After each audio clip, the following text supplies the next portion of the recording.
Nigerian man has reportedly called off his wedding after visiting his fiancée's family home and finding her father doing household chores. The story, first shared by social media user Ruxat, claims the groom-to-be was unsettled when he saw his prospective father-in-law washing plates while his wife urged him to hurry. The man allegedly cancelled the wedding immediately, saying the family dynamic was unacceptable. The viral revelation has split opinions online. Some defended his decision, arguing that the daughter might replicate her mother's behavior in marriage. Others criticized the man for being immature, insisting household chores should not define marital roles. One user wrote he was never serious about marrying her. If washing dishes scares him, responsibility will finish him. Another countered, that's a valid reason. Charity begins at home. The incident has ignited wider conversations about gender roles, cultural expectations, and evolving definitions of partnerships in Nigerian homes. Whether a justified concern or a hasty decision, the story does underscore domestic dynamics remain a powerful factor in relationships and marriage choices. I mean, what are your thoughts on this report? I have seen, like the report said, I've seen diverse opinion about it on this subject, right, with this particular incident on social media. And one cannot help but agree with some of those opinions, both some opinions that are for or against. Okay. You can't help but agree with them. But if you, now I want to look at it from this way. Agreed, domestic rule or roles, not all domestic rules are gender-based, even though society have created that situation over the years. Okay. A man can cook, even if you come from a family where the woman usually cook. For the fun of it, a man can say that, oh, this weekend I'm the one making food, this Saturday I'm the one making food. Maybe you want to do something different from your regular meals, especially if you are from a different part of the country from your wife. You know, you may say that, oh, this weekend, okay, I'm going to make XYZ food from my culture so that everybody will feel it and all that. Also, you know, something like there is no irregular thing. The same way anybody can finish eating and pick up his plate to wash and all that. But it also raises a disturbing question. Okay. In a house where if it is father and mother just living, man and woman just living, you know, take the plate, everybody finish eating just because I'm going to drop my plate, I pick your plate and drop it in the sink. Or depending on what the practice is. You know, some people, even cultural beliefs, still believe that you don't wash your plate immediately after you finish eating, that you have to leave the plate for some time. They argue that it's a myth anyway. They argue that if you wash your plate immediately after eating, the food is going to digest very quickly. That means you're going to become hungry earlier than normal. So in order to avoid eating too much after eating, you keep the plate for some time.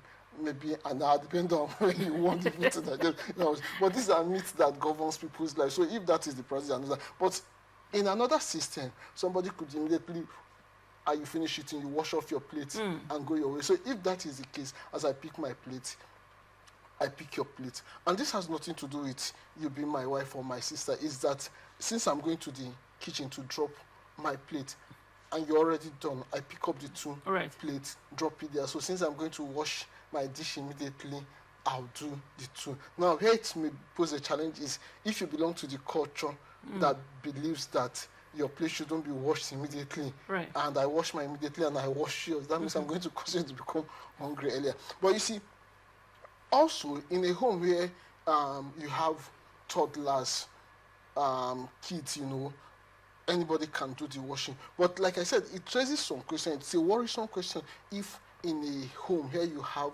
adult children, irrespective of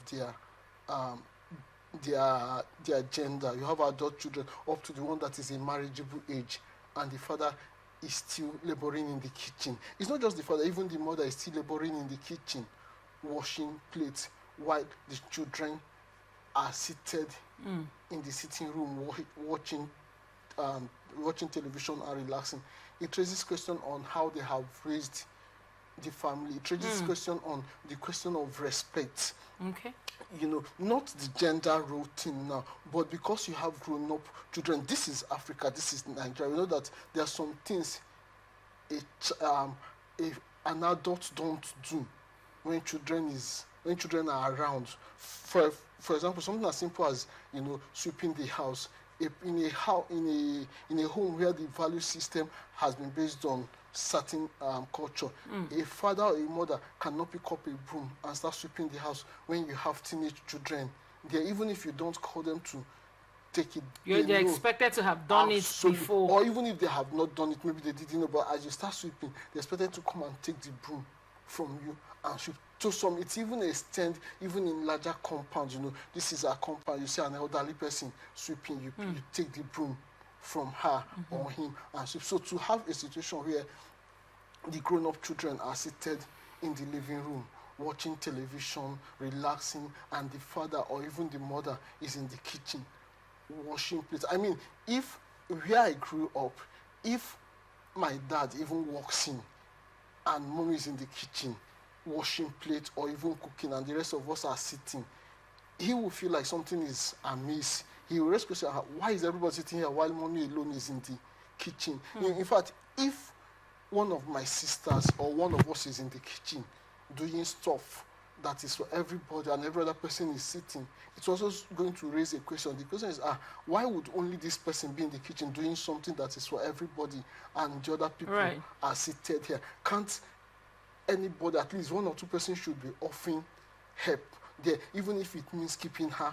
company? So that's the perspective I see it from. Not necessarily because the role of washing plates is gender-based, but how can you, in a family where you have grown-up children, you still have the either of the parents doing the dishes while the children are at home, not that they went out, not that they're on holidays, doing the dishes, and the other parent, it's okay, sitting with the children, not pointing out that something is wrong here. It suggests that those children are probably not children who has been raised to take off some responsibilities of their parents. So that's the perspective I see it from, not necessarily gender-based rule. Whether the guy would have called off the right, that's what. Do you think that is enough reason to call off? It's a different subject altogether. Now, you see, an issue may come up. How we handle it. For example, something as simple as, why are you putting on this earring? May lead to, may snowball into a conflagration. But the issue may not be the question, why are you putting on this earring? It becomes on how you responded. And it also may not, but also how I asked that question may have prompted your response. So the issue, now, the picture will be painted that, they fought because of earring. But the issue will not be earring. It will now be, if I say, why are you putting on this earring that makes you look like I use a vulgar word? Yeah, that would probably offend you. Different from if I say, why are you using this earring? It doesn't fit or something. We begin to look at how it fits. Then if, on the other hand, even if I use the finest of word, why are you putting on this earring? And you respond in such a way that could also ignite quarrel. So what we should look at is that, did the guy just call off the word? And the story suggests that he just called off the word, noticing. I think there should have been a discussion. Why do your parents, I use the word parents now, not just father, why do your parents do the dishes when they are grown-up children in the house? That suggests that since that's what I'm thinking, that probably suggests that if I live with you, if you are not recultured, our children would be raised in such a way that the parents will be in the home, and the grown children will be in the home, and the parents will be doing the dish. Now, it is the parents, not me. It is you. Because I also believe that being my wife, having come to certain age, now not just age because of the number of years you have attained, no, but because we have other children, we have other grown-ups in the house, our children, they should relieve us of some responsibility. I mean, they can't pay the bills and all that, but petty domestic issues can be handled. So I think it should have called for a discussion, not an outright ban. Then if the discussion didn't go well, then every other thing can follow. Of course, anything can follow every discussion, but definitely to come into your house and see your dad washing plate and decide that your dad is washing plate, God forbid, it's over between us. Right. It's a little bit questionable. But I take exception to a situation where adult children sit in the house and watch their parents do petty chores, that they didn't prick their conscience that daddy shouldn't be doing this, mommy shouldn't be doing this while I sit watching television. I am not sick, I'm fully healthy. Daddy is washing plates. I mean, in some places, the parents, after some time, don't even do their own laundry. The children take it off them, and it's also part of the grooming process. Very well. Thank you so much.